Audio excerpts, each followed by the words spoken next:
Hello नमस्कार, जय हिंद साथियों। कैसे हैं आप लोग सभी? आई होप सभी अच्छे होंगे। चलिए आज हम लोग जो डेली साइंस का सेट करते हैं उसी क्रम में आज हम लोग साइंस का सेट नंबर 8 को करेंगे। और उससे पहले आपको एक बात बता दी कि ये जो सेट जो है आपको डेली जो है शाम को 3 बजे जो है ये आपको अपलोड हो जाता है इस चैनल के माध्यम से, ठीक।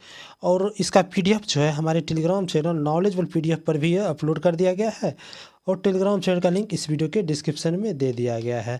और आप अगर पिछला वीडियो नहीं देखे हैं तो देखिए ये है आपको चैनल का प्लेलिस्ट। ये देखिए आप क्या है तो रेलवे साइंस 2025 के नाम से, ठीक है। प्लेलिस्ट का नाम है रेलवे साइंस 2025, इसी के नाम से एक प्लेलिस्ट बना दिया गया है। उसी प्लेलिस्ट में जो है आपको सारा वीडियो देखिए सीरियल वाइज कर दिया गया है, जितना अभी तक वीडियो हुआ है सभी को, ठीक। तो वहाँ जाकर के आप पिछला वीडियो को देख सकते हैं। और आप लोग वीडियो में अंत तक ज़रूर बन रहिएगा। तो चलिए वीडियो को स्टार्ट करते हैं। देखिए पहला प्रश्न क्या कहता है कि नीचे दी गई संतुलित रासायनिक अभिक्रिया में जो है आपको ए बी सी और डी का मान क्रमशः क्या होगा, ठीक है। संतुलित रासायनिक अभिक्रिया, देखिए अभिक्रिया क्या दिया हुआ है तो अभिक्रिया आपको दिया हुआ है तो ए एफ ई क्या दिया हुआ है, A F E plus B H two O equal to क्या निकला है तो C F E three O four plus D H two दिया हुआ है, ठीक है। तो देखिए इसको हमको करना क्या है तो इसको मात्र जो इसको संतुलन करना है। जब हम संतुलन कर देंगे तो ये वैल्यू आ जाएगा। देखिए इस साइड जो एल एच एस में जो है ये क्या है आपको एल एच एस है, और इस साइड दाएं साइड है आर एच एस। देखिए क्या एल एच एस में देखिए लोहा यानी एफ ई क्या गो है तो ए गो है। इधर देखिए एफ ई क्या गो है तो 3 गो है, ठीक। इधर भी हमको 3 गो एफ ई बनाना है यानी कि एक जगह हम 3 लेंगे, आगे में लगा देंगे 3 तो 3 एफ ई। अब देखिए हाइड्रोजन यहाँ 2 गो है और ये देखिए इस पार हाइड्रोजन कितना है तो यहाँ पे हाइड्रोजन 2 गो ही है, ठीक। लेकिन यहाँ देखिए ऑक्सीजन 4 गो है, यहाँ ऑक्सीजन 1 गो है। तो यानी कि ऑक्सीजन को हमको 4 गो बनाना है तो यानी कि बी की जगह हमको 4 हो जाएगा, ठीक। यानी कि बी की जगह जब 4 हो गया तो यानी कि 4 दूनी 8 गो हाइड्रोजन इधर हो गया और 4 गो ऑक्सीजन इधर हो गया, ठीक है। देखिए 4 गो ऑक्सीजन इधर है तो यह मतलब क्या है कि यहाँ पर सी की जगह हम 1 देंगे तभी तो लोहा जो है आपको 3 रहेगा और हाइड्रो ऑक्सीजन जो है आपको 4 ही रहेगा, ठीक है। अब देखिए हाइड्रोजन इधर देखिए क्या है तो हाइड्रोजन इधर है आपको 4 दूनी 8 गो है, यहाँ 2 है तो यानी कि डी की जगह 4 हो जाएगा, ठीक ना। यानी इसका उत्तर क्या हो जाएगा 3 4 1 4, ठीक ना। 3 4 1 4 जो कि आपको ऑप्शन नंबर बी में दिया हुआ है तो इसका सही उत्तर आपको ऑप्शन नंबर बी हो गया, ठीक। चलिए नेक्स्ट प्रश्न है कि एक श्वेत प्रकाश किरण किसी कांच के प्रिज्म से एक अपवर्तक पृष्ठ है ए बी। देखिए कांच का एक प्रिज्म है, ठीक है। ये है आपको अपवर्तक पृष्ठ कौन सा है तो ये ए बी पृष्ठ है, ठीक। ए बी पृष्ठ है, ये अपवर्तक पृष्ठ को कहा है। इस पर क्या होती है आपको आपतित होती है और अन्य अपवर्तक पृष्ठ ए सी से बाहर निकल। देखिए दूसरा अपवर्तक पृष्ठ ए सी यानी कि इससे जो है आपको घुसता है यानी कि ए बी से घुसता है और ए सी से बाहर निकल जाता है, ठीक है। निकल जाता है तो इन कथनों पर विचार कीजिए। देखिए पहला कथन कहा है कि ए बी पर अपवर्तित कोण श्वेत प्रकाश के विभिन्न रंगों के लिए भिन्न भिन्न होता है। देखिए ए बी पर जो है अपवर्तित कोण देखिए श्वेत प्रकाश है, जब देखिए अंदर घुसा है प्रिज्म में तो ये देखिए अलग अलग ये रंगों में विभक्त हो गया। तो सभी का जो होता है अपवर्तन कोण अलग अलग होता है, सही बात है कि ये देखिए यहाँ पर कुछ और होगा इसका एंगल अपवर्तन कोण, इसका कुछ और यानी कि जो अभिलंब के साथ जो रेखा कोण बनाएगा उसको उसका अपवर्तन कोण कहते हैं, ठीक है। तो ये अभिलंब के साथ देखिए ये वाला जो है ऊपर वाला ये कम बना रहा है, ये देखिए और ज़्यादा बना रहा है, तो मतलब क्या हुआ अभिन्न भिन्न है, ठीक। तो एक सही है। बी में कहा है कि पृष्ठ एसी पर अपवर्तन कोण विभिन्न रंगों के लिए समान होता है, यानी कि पृष्ठ एसी पर जो है जितना भी अपवर्तन कोण है ये विभिन्न रंगों के लिए समान होगा। देखिए यहाँ पर अभिलंब खींचेंगे तो इसका तो अलग आएगा, यहाँ खींचेंगे तो इसका अलग, यानी कि भिन्न के लिए अलग होता है, ठीक नहीं। यहाँ समान दिया तो ये गलत दिया हुआ है, ठीक। तो इसका उत्तर क्या हो जाएगा यानी कि ए सही है और बी गलत है।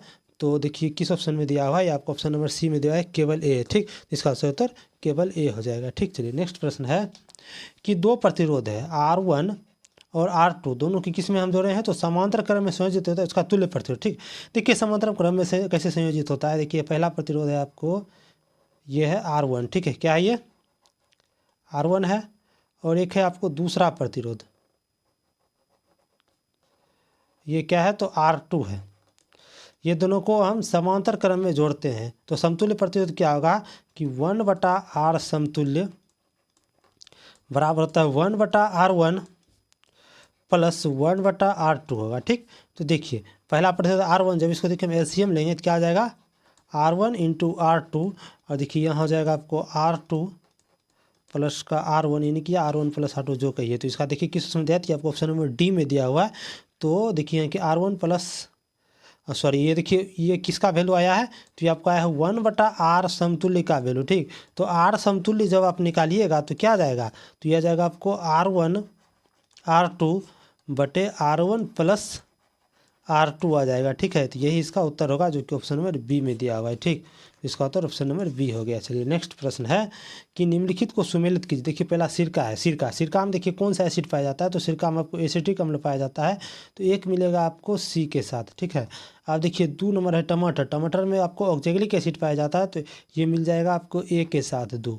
अब देखिए 3 नंबर में संतरा में कौन सा एसिड, तो संतरा नींबू में सिट्रिक एसिड पाया जाता है, जो कि आपको बी के साथ मिल जाएगा, यानी कि ए सी और 2A और 3B, AC 2A और 3B, जो कि आपको ये ऑप्शन नंबर सी में दिया हुआ है, तो इसका तो आपको ऑप्शन नंबर सी हो जाएगा। ठीक, चलिए नेक्स्ट प्रश्न को देखते हैं। नेक्स्ट प्रश्न क्या कहता है कि यदि अभिक्रिया के दौरान कोई पदार्थ हाइड्रोजन ग्रहण करता है तो उसे क्या कहा जाता है। ठीक है, देखिए कोई भी पदार्थ है जो कि आपको अभिक्रिया के दौरान हाइड्रोजन ग्रहण करेगा, क्या होगा, ये हाइड्रोजन को ग्रहण करेगा और ये ऑक्सीजन को क्या करेगा, तो त्याग कर देगा।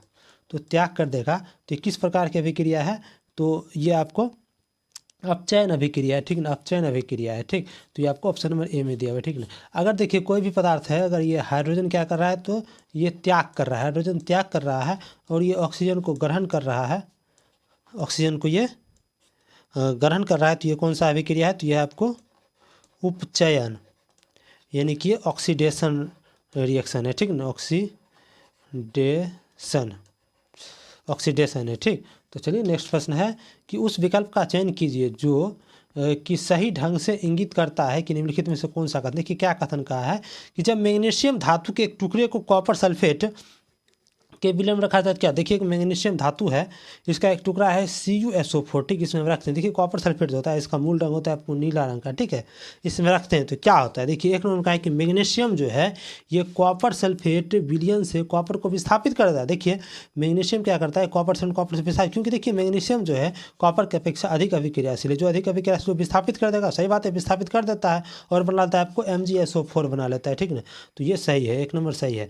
देखिए 2 नंबर का है कि कॉपर सल्फेट विलयन का नीला रंग फीका पड़ जाता है। देखिए कॉपर सल्फेट का रंग पहले नीला था, अब इस बार आने पर क्या होता है, तो ये फीका पड़ जाता है। ठीक है, तो फीका पड़ जाता है, तो ये सही है, ये बी नंबर भी है सही, 2 नंबर भी सही है। ठीक है, अब 3 नंबर का है कि मैग्नीशियम के टुकड़े पर कॉपर धातु का लाल भूरा निक्षेप बनता है। ठीक है, देखिए लाल भूरा रंग का निक्षेप बनता है। ठीक है, बनता है, देखिए यहाँ पर बना है कॉपर का, तो ये भी सही है, यानी कि 1 2 3 तीनों सही है। ये आपको किस ऑप्शन में दिया है, तो आपको ऑप्शन नंबर ए में दिया हुआ है, तो इसका सही उत्तर ऑप्शन नंबर ए हो जाएगा। ठीक, चलिए नेक्स्ट प्रश्न है कि निम्न में से किसे जो है कोशिका की ऊर्जा मुद्रा कहते हैं। देखिए कोशिका में जो होता है ऊर्जा ये ATP के रूप में संग्रहित होता है, इसी को ही जो है आपको कोशिका मुद्रा कहते हैं, जो कि ऑप्शन नंबर ए में दिया हुआ है। ठीक, चलिए नेक्स्ट प्रश्न है कि मनुष्यों में लिंग निर्धारण का एक फ्लो चार्ट नीचे दिखाया गया है, इसमें निकाले जा सकने वाले कुछ निष्कर्ष विकल्प दिए गए हैं, तो गलत को हमको चुनना है। देखिए ये क्या है, तो ये आपको मेल का साइन है और ये फीमेल है। ठीक, देखिए मेल में क्या होता है, तो ये XY गुणसूत्र होता है और फीमेल में सिर्फ XX ही होता है। ठीक है, देखिए कैसे ये क्रॉस किया है सेक्शन, तो ये देखिए X जो है पहला X, ये दूसरा X से मिला है, तो ये XX बनाया, तो ये क्या होगा, ये संतान क्या होगा, तो महिला संतान होगा। ठीक, और जब देखिए Y जब X से मिलेगा तो ये XY बनाएगा, तो ये संतान होगा पुरुष। ठीक है, अब देखिए क्या कहा है, हमसे आप क्या पूछा है, तो गलत विकल्प को चयन करना है। ठीक, देखिए एम दिया है कि सभी बच्चे X गुणसूत्र उसकी माँ के वंशागत होते हैं। ठीक है, जितना भी बच्चा है सभी में X गुणसूत्र क्या आता है, उसके माँ के वंशागत होता है, तो ये सही है।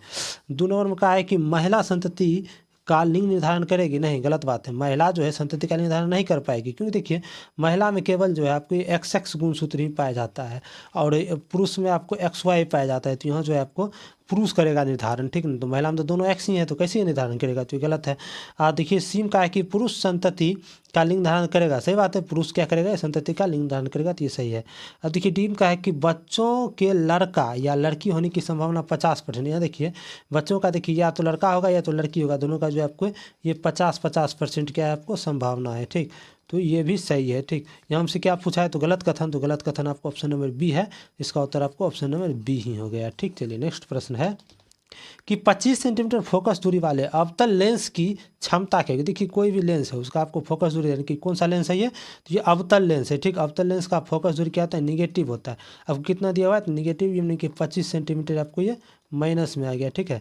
और इसका हमको क्षमता पूछा है पी बराबर, देखिए क्षमता बराबर जो होता है पी बराबर ये आपको 1/f होता है। जब देखिए एफ का मान जो है आपको मीटर में होगा तब, ठीक है।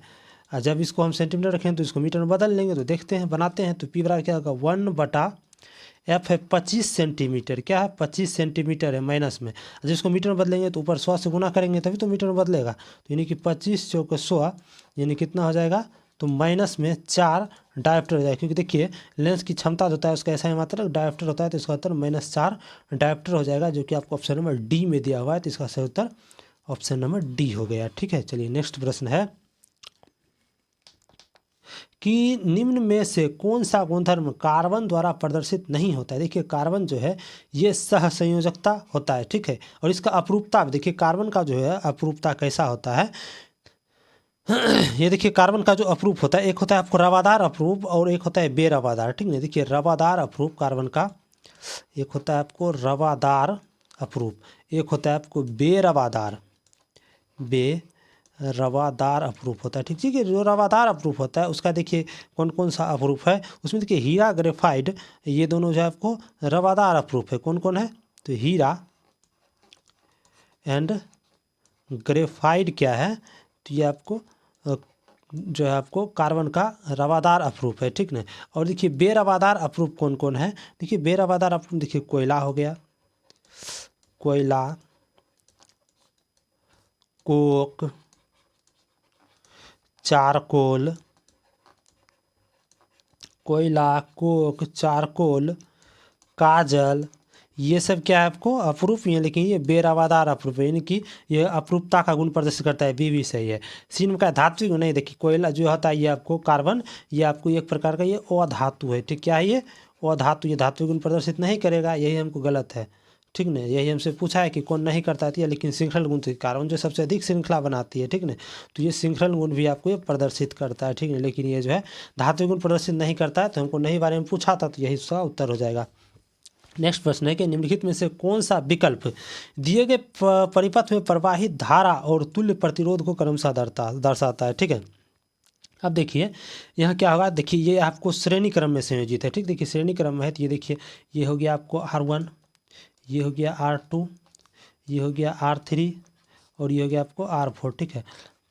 तो क्या होता है आपको श्रेणी क्रम संयोजन में समतुल्य प्रतिरोध यानी कि R समतुल्य बराबर क्या होगा, तो ये हो जाएगा आपको R1 plus R2 plus R3 plus R4, ठीक। तो देखिए कितना हो जाएगा, ये 20 ओम है, ये 40 ओम है, ये 30 ओम है और ये सॉरी ये है 2 ओम, ये है 4 ओम और ये है 3 ओम और ये 3 ओम, यानी कि 4 2 6 और 6 6 12, यानी कि टोटल कितना हो गया, ये 12 ओम का प्रतिरोध हो जाएगा, एक समतुल्य प्रतिरोध। देखिए 12 ओम का प्रतिरोध बनेगा, तो देखिए कैसा बनेगा इसका डायग्राम, देखिए ऐसा बनेगा, ठीक है। एक समतुल्य प्रतिरोध सारा मिलाकर कितना बन गया, 12 वोल्ट का 12 ओम का बन गया, और इससे देखिए 6 वोल्ट के बैटरी के साथ ये जुड़ा हुआ है, ठीक है, 6 वोल्ट के बैटरी के साथ, ठीक है।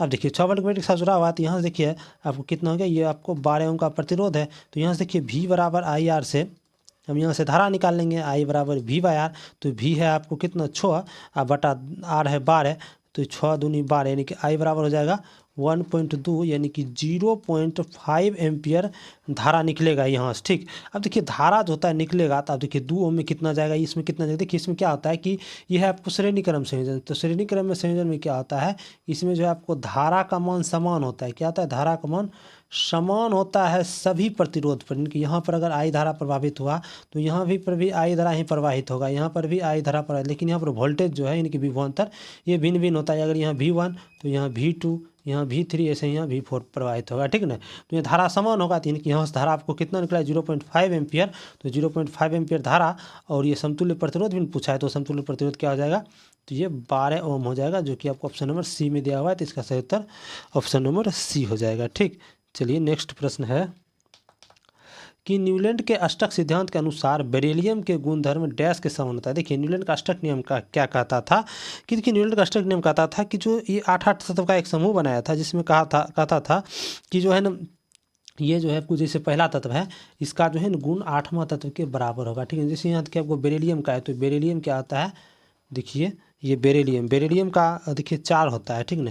तो इसके 8वां तत्व इनके 8 चलेंगे तो 8 से 12 हो जाएगा, 12 जिसकी मैग्नीशियम का होता है, तो अगला क्या आ जाएगा आपको मैग्नीशियम आ जाएगा, ठीक है ना। देखिए यहाँ पर भी आप देख लेते हैं, ये देखिए बेरिलियम है, तो देखिए अगला 8 था, देखिए 1 2 3 4 5 6 7, देखिए 8वां तत्व कौन है, तो मैग्नीशियम ही है, ठीक है ना। तो अगला 8वां कौन है, मैग्नीशियम आएगा, तो इसका उत्तर देखिए ऑप्शन नंबर डी में दिया हुआ है मैग्नीशियम, तो ऑप्शन नंबर डी इसका सही उत्तर हो गया। चलिए नेक्स्ट प्रश्न है कि औषधीय पौधे अर्जुन का उपयोग किस रोग के उपचार में, देखिए औषधीय पौधे अर्जुन, जिसे देखिए ग्रामीण भाषा में इसको कहुआ भी कहा जाता है, ठीक है। किसको कहा जाता है, इसको क्या कहा जाता है, कहुआ। कहुआ का वृक्ष जो होता है इसी को जो है ना आपको अर्जुन का वृक्ष कहा जाता है, ठीक है। तो ये अर्जुन का वृक्ष जो होता है इसका बहुत ही उपयोगी है, ठीक है। तो ये उपयोगी है, तो इसका किस किस चीज़ में उपयोग होता है, देखिए जब हाई ब्लड प्रेशर होगा यानी कि उच्च रक्तचाप और कान में दर्द होगा तो इसका आपको वनस्पतिक यूज है, ठीक है ना। अब देखिए इसका और भी यूज है, तो उसको भी हम देख लेते हैं, ठीक है ना। इसका जो अर्जुन का जो फल होता है, ये जो है आपको कहुआ का फल, देखिए इसका क्या क्या यूज़ है। देखिए पहला इसका यूज है आपको कि हार्मोनिया सेप्टिक विशेषता इसमें पाई जाती है, ठीक है ना। और ये रक्त स्राव को भी कम करता है, क्या करता है ये आपको रक्त स्राव को कम करता है, रक्त स्राव को ये कम करता है। दूसरा गुण देखिए क्या है कि ये मनुष्य के शरीर के अंदर जो है ना कफ और पित्त दोष को भी दूर करता है। किसको किसको दूर करता है, तो ये कफ को भी दूर करता है और ये पित्त दोष को भी दूर करता है। कफ और पित्त को भी अर्जुन का फल जो होता है ये दूर करता है। तीसरा है कि ये महिलाओं को जो मासिक धर्म होता है, महिलाओं में मासिक धर्म क्या होता है, तो मासिक धर्म इसको भी ये जो है आपको नियंत्रित करता है, इसको भी आपको नियंत्रित करता है अर्जुन का, ठीक है ना। कहुआ जो होता है इसका नियंत्रित करता है, ठीक। उसके बाद देखिए चौथा इसका किया जो है आपको ये एंटीऑक्सीडेंट होता है, क्या होता है ये एंटी ऑक्सीडेंट होता है, और जिससे क्या होता है ये धमनी और शिराओं को कोलेस्ट्रॉल में भी वृद्धि में नियंत्रण करता है, ठीक नहीं। ये क्या करता है, तो ये आपको धमनी एंड शिरा के जो कोलेस्ट्रॉल होता है, शिरा का कोलेस्ट्रॉल जो बढ़ने लगता है कोलेस्ट्रॉल, तो उसको भी ये आपको नियंत्रण करता है, ठीक है ना। नियंत्रण उसको बढ़ने नहीं देता है, ठीक। इसका देखिए इतना यूज है, ठीक। चलिए नेक्स्ट प्रश्न है कि एक क्षण चुंबक के चारों ओर उत्पन्न चुंबकीय क्षेत्र रेखाओं के गुणों के बारे में कौन सा कथन सही है। देखिए पहला कथन का है कि चुंबकीय क्षेत्र रेखा है बंद पास बना, देखिए कुछ चुंबकीय क्षेत्र रेखा ये देखिए बंद लूप बनाया है, बंद लूप बनाया है, यानी कि बंद लूप बनाता है, ठीक है। तो 1 नंबर सही है। अब देखिए दोनों का है कि चुंबकीय क्षेत्र रेखा प्रतिच्छेद नहीं करती है, देखिए ये भी बात सही है, क्यों देखिए चुंबकीय क्षेत्र रेखा देखिए ये पहला रेखा है, ये दूसरा रेखा है, देखिए तो उससे कहीं पर भी ये प्रतिच्छेद नहीं किया है, ठीक। तो ये भी सही है। तीसरा का है कि चुंबक के बाहर चुंबकीय क्षेत्र रेखा है चुंबक के दक्षिण ध्रुव से उत्तरी ध्रुव जाती है, देखिए यहाँ गलत दिया हुआ है, क्योंकि देखिए जो है आपको चुंबक के बाहर में जो है चुंबकीय बल रेखा है ये नॉर्थ से साउथ की ओर जाता है, यानी कि ये उत्तर से दक्षिण जाती है। कैसे जाता है ये उत्तर से दक्षिण जाता है, यहाँ का चुंबक के बाहर में, तो ये आपको गलत दिया हुआ है। लेकिन चुंबक के अंदर जब कहेगा तो ये आपको साउथ से नॉर्थ की ओर जाता है, आपको ये चुंबक के अंदर, ठीक नहीं। उत्तर से दक्षिण कहाँ जाएगा, तो ये आपको चुंबक के बाहर और चुंबक के अंदर अगर पूछेगा, चुंबक के अंदर पूछेगा तो चुंबक के अंदर जो है ये आपको साउथ से नॉर्थ की ओर जाता है, ठीक ना। तो हमसे क्या पूछा है, तो कौन सा कथन सही, तो सही कथन 1 और 2 है, तो 1 और 2 देखिए आपको ऑप्शन नंबर डी में दिया हुआ है, तो इसका सही उत्तर ऑप्शन नंबर डी हो जाएगा, ठीक है। चलिए नेक्स्ट प्रश्न है कि नीचे उल्लेखित सभी विधियों HIV संक्रमण को प्रभावी रूप से रोकने के लिए प्रयोग की जाने वाली विधियां हैं, निम्न में से कौन सी वह विधि है जो कि अभी तक प्रयोग नहीं की गई है। देखिए पहला है कि रोगाणु मुक्त इंजेक्शन सुइयों का प्रयोग, ठीक है, इसको भी हम यूज कर चुके हैं रोकथाम के लिए, ठीक है। फिर का है कि रक्त आधान की सुरक्षित विधि, यानी कि रक्त जो ब्लड डोनेट किया जाता है तो उसके लिए सुरक्षित विधि, तो ये भी है। HIV रोकने के लिए ब्लड डोनेट करने से पहले उसका जांच किया जाता है HIV को, उसमें HIV है भी, तो HIV रहता है तो उसका ब्लड को डोनेट नहीं किया जाता है, ठीक है। तो ये भी सही है। सीम का है कि सुरक्षित और रक्षित सेक्स, यानी कि सुरक्षित और रक्षित सेक्स करने के लिए भी कहा जाता है, यानी कि जो कोई भी सेक्स करे तो उसको जो है आपको सुरक्षित सेक्स करने के लिए कहा जाता है, जिससे कि आपको एड्स की खतरा कम रहता है, ठीक ना। एड्स की खतरा क्या आता है, कम रहता है, तो ये भी सही है। डी नंबर का है कि उपलब्ध टीकों का उपयोग, देखिए अभी तक जो है HIV का टीका नहीं खोजा गया, तो टीका का यूज अभी तक नहीं हुआ है, तो यही आपको गलत है। तो आपको कौन सा विधि है जो कि अभी तक प्रयोग नहीं किया गया है, तो यही नहीं प्रयोग किया गया उपलब्ध टीकों का उपयोग, तो इसका उत्तर आपको यही हो जाएगा, यानी कि ऑप्शन नंबर डी इसका सही उत्तर होगा। ठीक, चलिए नेक्स्ट प्रश्न है कि आवर्त सारणी में सर्वाधिक विद्युत ऋणात्मक तत्व क्या है। देखिए आवर्त सारणी में जो है सर्वाधिक विद्युत ऋणात्मक तत्व कौन सा है, तो ये आपको फ्लोरीन है। ठीक है, तो इसका उत्तर आपको ऑप्शन नंबर सी हो जाएगा, फ्लोरीन। ठीक है, देखिए विद्युत ऋणात्मकता क्या गुण होता है, ये देखिए किसी भी तत्व है उसके परमाणु का ये वह गुण है जिसके कारण वह तत्व का इलेक्ट्रॉन या एक जोड़ी इलेक्ट्रॉन को अपने और आकर्षित करने की क्षमता रखता है, उसको आप कहते हैं विद्युत ऋणात्मकता। उसको क्या कहते हैं, उसको कहते हैं विद्युत ऋणात्मकता, उसको कहते हैं विद्युत ऋणात्मकता। ठीक है, तो चलिए नेक्स्ट प्रश्न को देखते हैं। नेक्स्ट प्रश्न है कि एक प्रकाश किरण किसी अवतल दर्पण के वक्रता केंद्र से गुजरते हुए उस पर आपतित होती है, तो यह किस कोण का पर परावर्तित होगी। ठीक है, देखिए कौन सा लेंस है, दर्पण है, तो ये अवतल दर्पण है। ठीक है, ये अवतल दर्पण है, बाहर की ओर कलई किया हुआ है पीछे की ओर। अब देखिए ये क्या है, तो ये आपको मुख्य अक्ष है। ठीक है, और ये है आपको पीस यानी पोल है ये, और ये है फोकस, और इसका दुगुना होता है वक्रता त्रिज्या। ठीक है, क्या कहा, एक प्रकाश किरण किसी अवतल दर्पण के वक्रता केंद्र से गुजरती है, यानी कि वक्रता केंद्र से गुजरती हुई प्रकाश किरण आ रही है। ठीक है, और गुजरते हुए उसे आपतित होती है, तो यह कोण परावर्तित पर क्या डिग्री कोण बना, देखिए आएगा यहीं से आपको घूम जाता है। ठीक है, इधर से क्या आया और इसी पर घूम जाता है, तो डिग्री के देखिए एक 0 डिग्री का यहाँ कोण बना है कि कोई कोण ही नहीं बना है, ये कितना कोण बना है, तो ये 0 डिग्री का कोण बना है, जो कि ऑप्शन नंबर ए में दिया हुआ है, इसका उत्तर ऑप्शन नंबर ए हो जाएगा। चलिए नेक्स्ट प्रश्न है कि रिसाइकलिंग उत्पन्न अवशिष्टों की मात्रा को कम करने की सर्वोत्तम विधियां इनमें से कौन, इनकी रिसाइकलिंग को कम करने के लिए जो कि विधि कौन है सर्वोत्तम विधि, और इसके लिए जो इसके कुछ लाभ नीचे दिए गए हैं, लेकिन इनमें से कौन सा रिसाइकलिंग का एक लाभ नहीं है। ठीक है, तो नहीं कौन सा लाभ है हमको इसको देखना है। देखिए ए नंबर में क्या है कि यह आर्थिक रूप से लाभप्रद है क्योंकि यह रोजगार उत्पन्न करता है। देखिए रिसाइकलिंग जो होता है आर्थिक रूप से लाभप्रद होता है, देखिए रिसाइकलिंग कोई भी वस्तु का है, जैसे यहाँ से कचरा चुन के ले जाया जाता है, तो उसका जो है आपको रिसाइकलिंग करके कुछ नया चीज़ बनाया जाता है, तो जो कचरा चुना है उसको भी रोज़गार मिला, और जो बना रहा है उसको भी मिला, और बनने के बाद जो बेचा तो उसको भी रोज़गार मिला, यानी कि ये रोज़गार उत्पन्न करता है। ठीक है, तो ये सही है। अब देखिए बी में क्या है कि प्रदूषण को रोकता है। देखिए कोई भी जैसे प्लास्टिक है, ये प्लास्टिक है, कोई पन्नी उन्नी है, ये सब देखिए आप कचरा में फेंके रहता है गड्ढा उड्ढा में, तो ये क्या करता है आपको, ये आपको प्रदूषित करता है, वायु को प्रदूषण करता है। लेकिन जब इसको हम चुन के ले जाते हैं और इसको जब रिसाइकलिंग कर दिया जाता है, तो यानी कि वो तो आपको कचरा हट गया, तो पुनः फिर फेंका जाएगा, वो अलग चीज़ है, लेकिन हट गया नहीं कि प्रदूषण को भी ये नियंत्रण करता है रिसाइकलिंग। ठीक है, तो ये भी सही है। सिम का है कि यह महंगा है और इसमें ऊर्जा का उपयोग होता है, इसमें ऊर्जा का उपयोग होता है, ये महंगा है लेकिन उतना महंगा नहीं है। ठीक है, नहीं ये गलत है, लगभग सटीक नहीं है। देखिए 4 डी नंबर का है कि यह जो है आपको लैंड फिलो में भेजे जाने वाले अपशिष्ट को कम करता है। सही बात है, लैंड फिलो जो होता है अपशिष्ट यानी कि भेजे जाते हैं कचरा द्वारा, जो लैंड फिल होता है उसमें जो अपशिष्ट भेजा जाता है उसको ये कम करता है, कचरा कम करता है, तो ये भी सही है। यानी कि हमसे क्या पूछा है कि कौन लाभ नहीं है, तो लाभ नहीं है ऑप्शन नंबर सी, इसका उत्तर आपको ऑप्शन नंबर सी हो गया। ठीक है, चलिए नेक्स्ट प्रश्न है कि किसी वस्तु को उत्तल दर्पण के सामने 24 सेंटीमीटर की दूरी पर रखा गया और इसका प्रतिबिंब दर्पण के पीछे 12 सेंटीमीटर की दूरी पर बनता है, तो दर्पण की फोकस दूरी हमको ज्ञात करना है।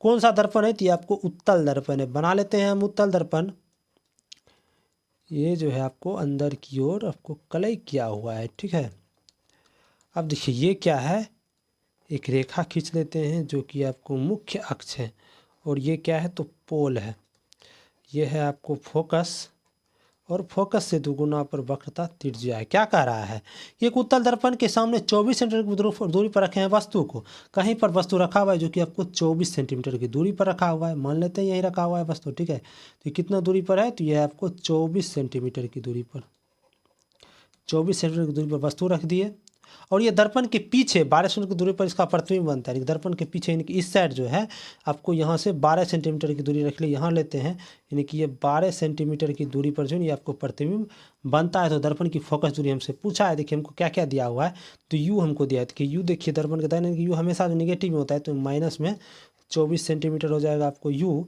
अब देखिए एफ क्या है, तो एफ देखिए आपको क्या दिया हुआ है, तो 12 बाय एफ हमको निकालना ही है, ठीक ना। और देखिए आपको क्या दिया हुआ है, प्रतिबिंब दर्पण के 12 सेंटीमीटर की दूरी बनता है, यानी कि भी हमको दे दिया है।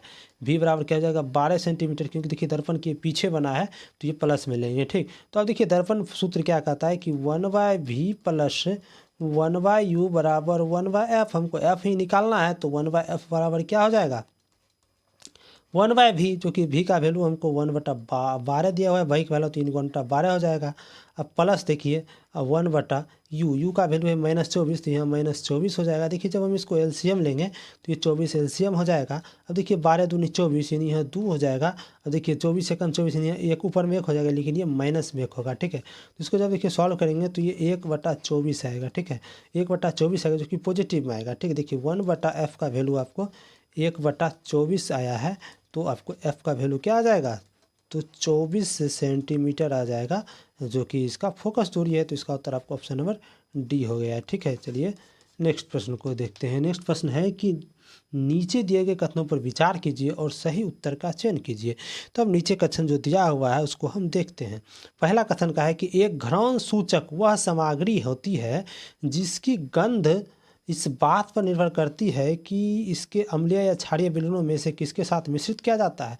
सही बात क्यों, देखिए कोई भी घ्राण सूचक है, ये जो है आपको इसका गंध कैसा निकल रहा है नहीं निकल रहा है, इससे ये महसूस होता है कि ये जो है आपको गंध सूचक जो इसको हम अम्ल में घोले हैं या क्षार में घोले हैं, इस चीज़ का इससे पता चलता है उसके गंध से ही, ठीक है। ये तो सही है। बी 2 नंबर में कहा है कि प्याज, लौंग का तेल और वनीला आदि कुछ घ्राण सूचकों का उदाहरण। सही बात है, प्याज हो गया, लौंग का तेल हो गया और वनीला, ये सब क्या घ्राण सूचक है। इसके सूंघ का पता लगाते हैं ये अम्लीय प्रकृति के, क्षारीय प्रकृति का, तो ये भी सही है, ठीक। यानी कि दोनों कथन सत्य है, जो कि आपको ये ऑप्शन नंबर सी में दिया हुआ है। इसका उत्तर ऑप्शन नंबर सी हो जाए। देखिए कुछ सूचक है, उसका अम्लीय माध्यम में क्या रंग होता है और क्षारीय माध्यम में क्या रंग होता है, इसको हम लोग देख रहे हैं। देखिए जो है आपको बार बार सभी एग्जाम में पूछा जाता है, ठीक। देखिए पहला आपको लिटमस पत्र, देखिए लिटमस पत्र को जब हम अम्लीय माध्यम में रखेंगे तो ये आपको नीला से लाल बन जाएगा, ठीक है। और जब देखिए लिटमस पत्र को हम क्षारीय माध्यम में रखेंगे तो ये आपको लाल से नीला प्रदर्शित करेगा। अब देखिए लाल पत्ता गोभी का रस है, ठीक ना, लाल पत्ता गोभी का रस है, इसको जब हम अम्लीय माध्यम में रखेंगे तो ये आपको लाल रंग प्रदर्शित करेगा, ठीक है।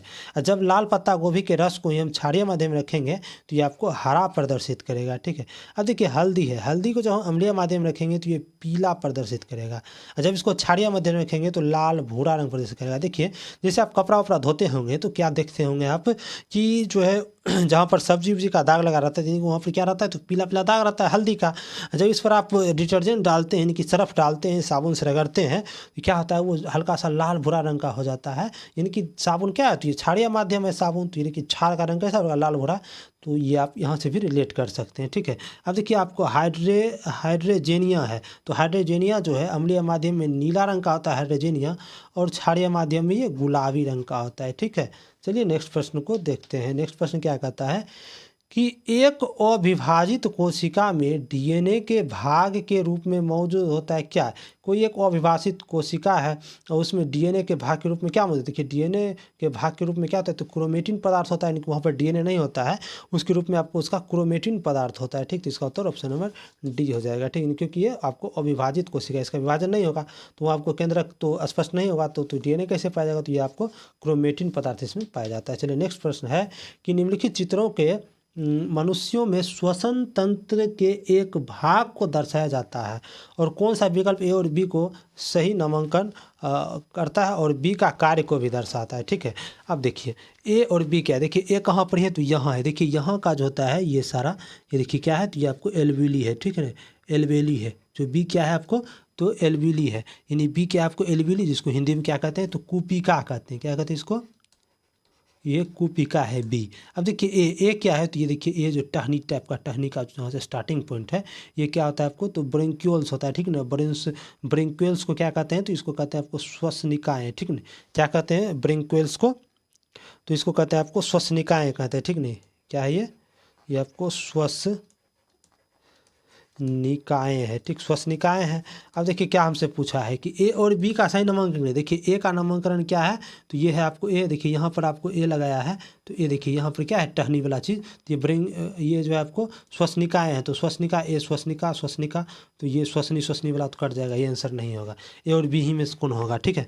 अब देखिए आपको क्या कहा है, तो बी के बारे में देखिए, बी देखिए ये दोनों गुच्छा आकार का जो है, ये सारा गुच्छा आकार का, ये सबको क्या कहते हैं, ये सबको हम कुपिका कहते हैं, यानी कि एल्व्यूली कहते हैं, यानी कि कुपिका, यानी कि बी कुपिका हो जाएगा, यानी कि ये इसका उत्तर ए हो जाएगा, ठीक है ना। और उसके बाद देखिए क्या कहा है कि बी का कार्य को दर्शाएं, तो बी क्या है, तो ये कुपिका यानी एल्व्यूली, एल्व्यूली का कार्य क्या है, तो ये जो है आपको गैस का विनिमय भी करता है, ठीक है, यानी कि कार्बन डाइऑक्साइड जो यहाँ पर आता है तो उसको जो है ऑक्सीजन को बदलता है और ऑक्सीजन कार्बन डाइऑक्साइड लेता है, यानी कि गैस का विनिमय भी कर दिया, ठीक। चलिए नेक्स्ट प्रश्न है कि तांबे के कौन सा गुणधर्म इसे विद्युत संचरण लाइनों के लिए आदर्श बनाती है, ठीक है।